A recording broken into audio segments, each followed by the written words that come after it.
Vicky express में आपका स्वागत है। आज की कहानी है अलिफ लैला दर्जी की जुबानी नाई की कहानी। काशगर के बादशाह को लंगड़े आदमी की कहानी के बाद दर्जी ने नाई की कहानी सुनाना शुरू किया। उसने बताया कि सालों पहले खलीफा हारून रशीद के काल में बगदाद के आसपास के जंगलों में 10 डाकुओं का दबदबा हुआ करता था। ये डाकू वहां से आने जाने वाले हर राहगीर को लूटकर उसका बेरहमी से कत्ल कर देते थे।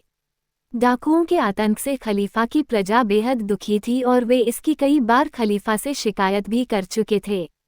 अपनी प्रजा को परेशान देखकर खलीफा ने तुरंत शहर के कोतवाल को दरबार में बुलाया और जल्द से जल्द उन खूंखार डाकुओं को पकड़कर अपने सामने लाने को कहा।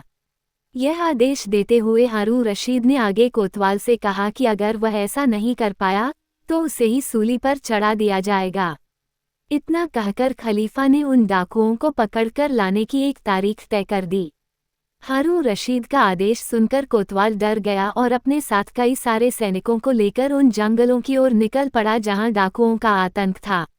दर्जी ने आगे की कहानी सुनाते हुए बताया कि कोतवाल व सैनिकों ने दिन रात एक करके तय समय के अंदर ही सभी डाकुओं को पकड़ लिया।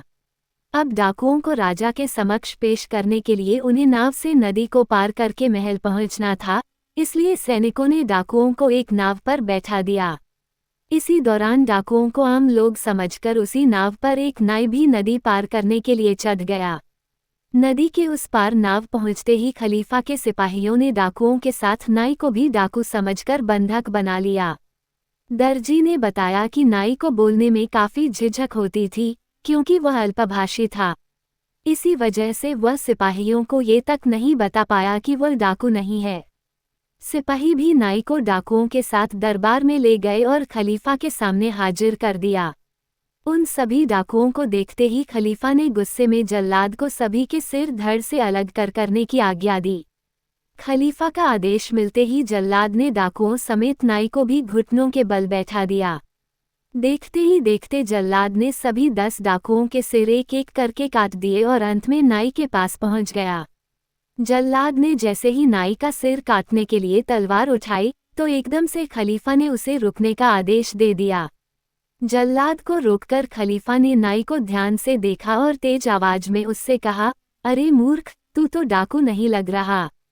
फिर तू इन खूंखार डाकुओं के साथ कैसे आ मिला?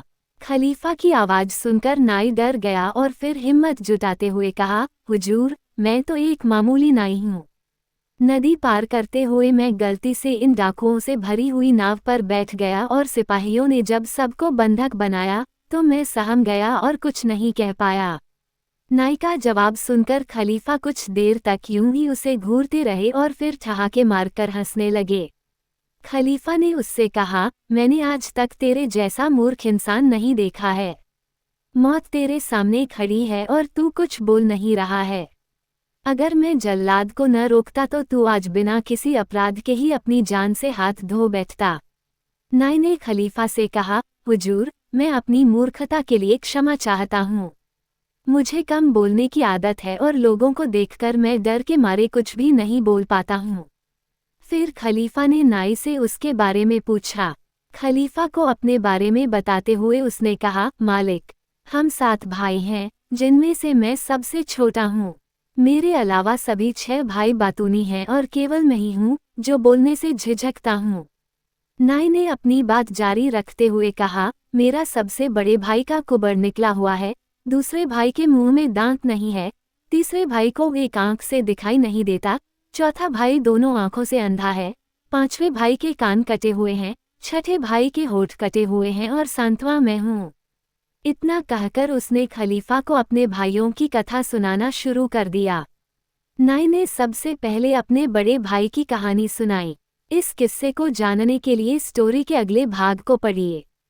सुनने के लिए धन्यवाद। मेरा चैनल सब्सक्राइब करें, लाइक और शेयर भी करें।